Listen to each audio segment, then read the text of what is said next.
ప్రేమైనటువంటి వారులారా,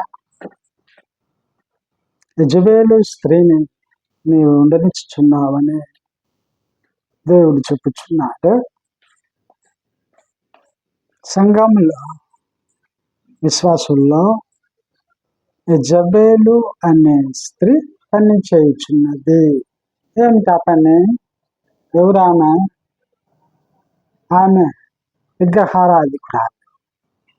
ఇశ్రాయేలీయులు కాని వేరొక దేశం, అది కరుడు గట్టిన విగ్రహారాధన.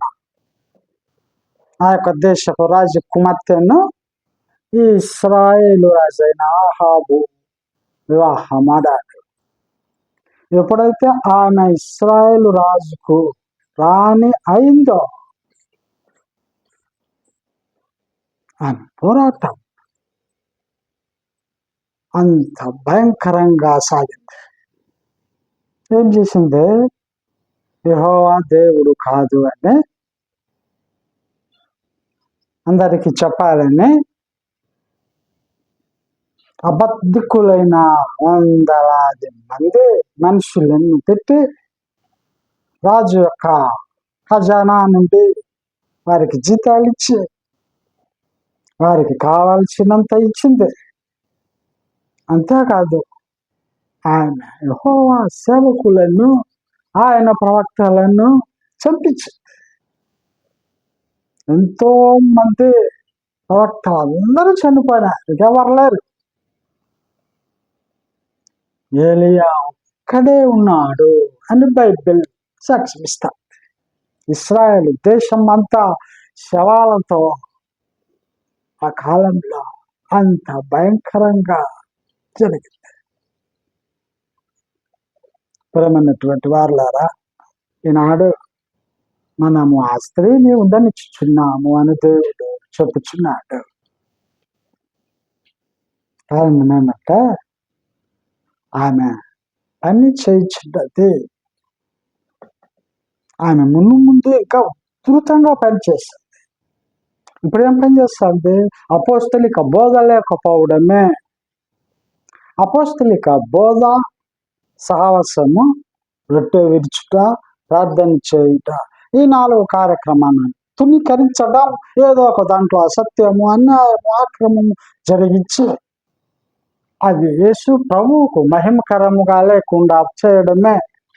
నీ నోట నుండి అతిక్రమం రావడం, నీ ప్రవర్తనలో అతిక్రమం రావడం, యథార్థత లేకపోవడం, ప్రార్థనా దాహం లేకపోవడం, యెజబేలు కుతంత్రమే. సత్యవంతులు దేవునికి ఇష్టం, యథార్థవంతులు దేవునికి ఇష్టంలో. అయితే ముందు జరిగినది మళ్ళీ జరిగిపోయింది, ఇప్పుడు జరుగునని ప్రసంగి చెప్పుచున్నాడు. ఆ ప్రకారం ఇక యెజబేలు అనేస్తే మరింత ఉధృతంగా, ఘోరంగా, దారుణంగా పని చేయకుంటుంది. ఇప్పటికే అనేక దేశాలలో దేవుని సేవకులు, క్రైస్తవులు చనిపోయారు. చంపించుచుండే చచ్చిపోతారా, చంపేస్తారా? నా శ్రమల్లో మొదలైనట్టేనా ఈ శ్రమల్లో దానియేలు, షద్రకు, మెషక్ వీరి ద్వారా విశ్వాసమును మనం సంపాదించుకుందాం.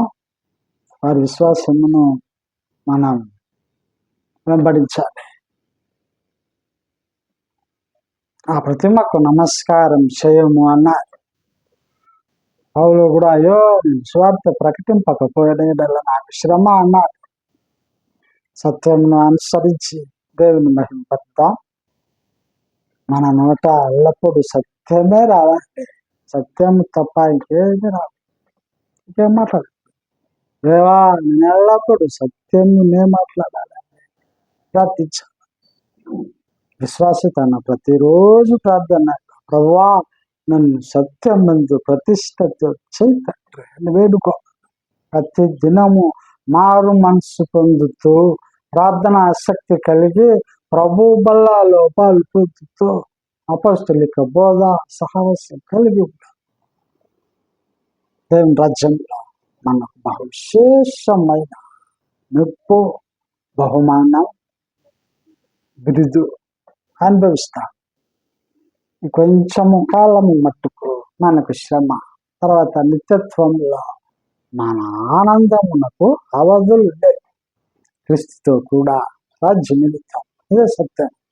వాక్యం ఉన్నవారు ప్రభు దీవించును గాక. ఆమేన్.